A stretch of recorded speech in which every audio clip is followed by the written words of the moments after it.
Hello.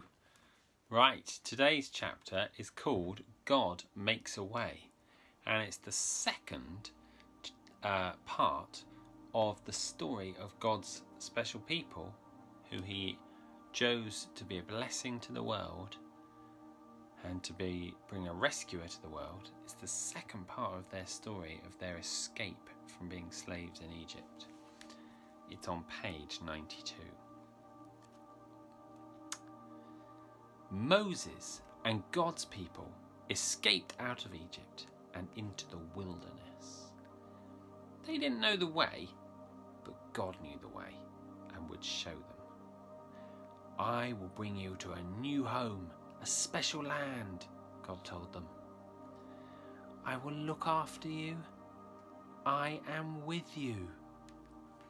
God sent a big cloud for them to follow.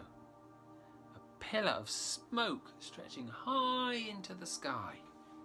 It moved in front of them as they walked and shaded them from the blazing heat of the day. And when it was time to rest, it stopped. All through the cold desert nights, it kept them warm, glowing with fire. God led his people through the desert to the edge of a great sea.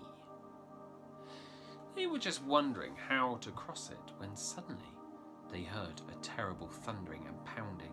It sounded almost like horses' hooves.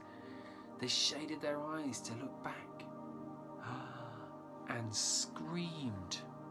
It was Pharaoh and his army were coming to get them. Pharaoh had changed his mind again. "Get my slaves back!" he screeched and charged out into the desert after them with 600 of his fastest horsemen and every single chariot in Egypt.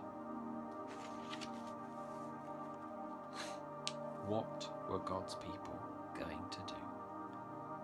In front of them was a big sea. It was so big there was no way around it. But there was no way through it. It was too deep. They didn't have any boats, so they couldn't sail across.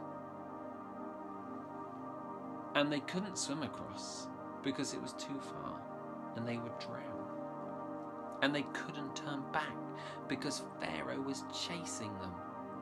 They could see the flashing swords now, glinting in the baking sun, and the dust clouds and chariot after scary chariot surging towards them. So they did the only thing there was to do. Panic. "We're going to die!" they shrieked. "Don't be afraid," Moses said. "But there's nothing we can do," they shrieked. "God says, God knows. You can't do anything," Moses said. "God will do it for you. Trust him and watch."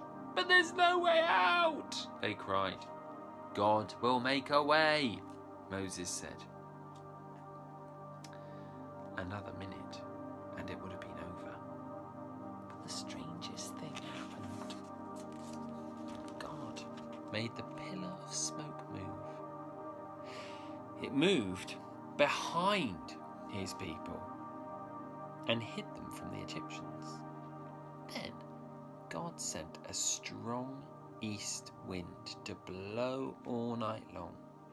It blew on the water of the big sea.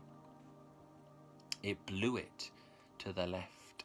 It blew it to the right until it blew it into two towering walls of water. And there, right through the middle of the sea, a muddy pathway opened up, and God's people walked across dry land. When the Egyptians tried to follow, the walls of water crashed down on them and swallowed them up. God's people were safe. They danced and laughed and sang and thanked God. Where there had been no way out, God had made a way. Many years later, once again, God was going to make a way where there was no way. From the beginning, God's children had been running from Him and hiding. God knew His children could never be happy without Him, but they couldn't get back to Him by themselves. They were lost. They didn't know the way back, but God knew the way, and one day He would show them. God bless.